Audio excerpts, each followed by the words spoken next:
For the first time in Marine Corps history, 3 female Marines graduated with Delta Company Infantry Training Battalion, School of Infantry East aboard Camp Geiger, November 21st. I think it also has demonstrated that there are a number of highly qualified female Marines who are capable of meeting the existing standard for training at the Infantry Training Battalion currently. The female Marines are grateful for the opportunity to receive the combat training and believe it will make them better Marines. The extra training, it's very valuable, especially since women now, even if they're in non-combat MOSs, may see combat. It's very valuable training. During the 59-day course, it ultimately came down to the mindset the Marines had of staying committed to their goal. Our instructor, he told us that all it takes is everything you got, and it's true. Once you are committed to a goal, you can make it if you put everything into it. Reporting from Marine Corps Base Camp Lejeune, I'm Corporal Donovan Lee.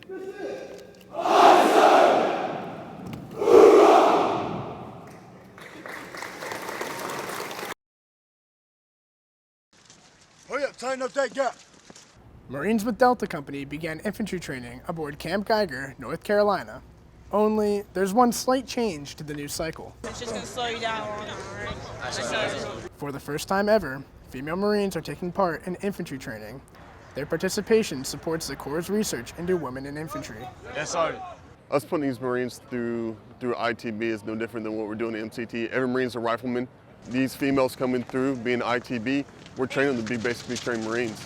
Maybe a little bit better, take some more time with them than they would be going through MCT. I think to put a better Marine, whether she goes to her MOS school out in the fleet, we're just making her a better rifleman. Within Infantry Training Battalion, we are holding everyone to the same standard. So there's no male or female, it's just the standard for Infantry Training Battalion. This is definitely a history point for the Marine Corps.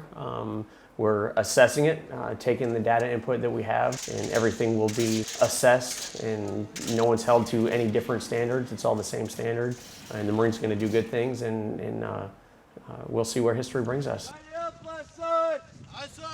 Talking with a bunch of them, I asked them, why did you do this? And their answer to me was, I wanted a challenge. I think all Marines, they come to the Marine Corps for a challenge, and this was a way for them to put a little bit more effort and do something that, most people won't volunteer for.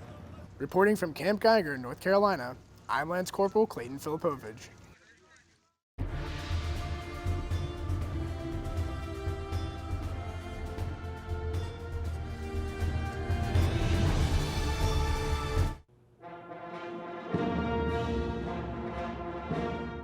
The Maryland National Guard Change of Command ceremony took place November 3rd at the 5th Regiment's Armory in Baltimore.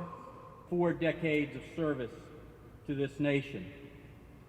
It's been a long and rewarding journey for you, I'm sure, from the times that you were a young soldier in the Republic of Vietnam. Definitely a tough day, bittersweet day.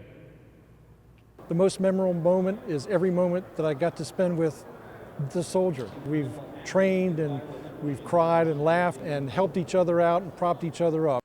This passing of the colors is a historical event for the Maryland Military Department. Build on the successes. We know these are challenging times as we reset after years of deployments in an environment of budget cuts. But with challenges come opportunities.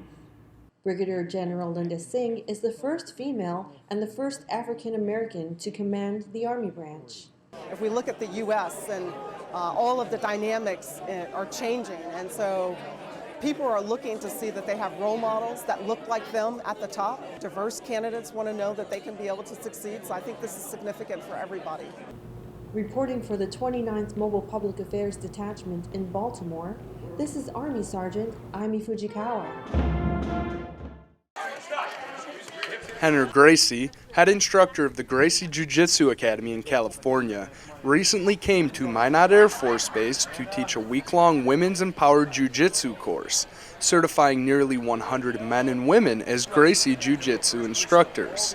The primary reason for the course was to help protect women from sexual assault. This is probably one of the single greatest accomplishments of the Gracie family, to have partnered with the U.S. military to combat this problem, because it's something that has always been a problem in the military, and there is a solution out there. We believe we have it. Deputy Commander of the 5th Security Forces Squadron, Captain Tyrone Best, believes giving women the ability to defend themselves will deter assailants, and is the driving force behind his decision to host the Gracie team. This is much more than just a self-defense class. This is to prevent the sexual assault from even happening.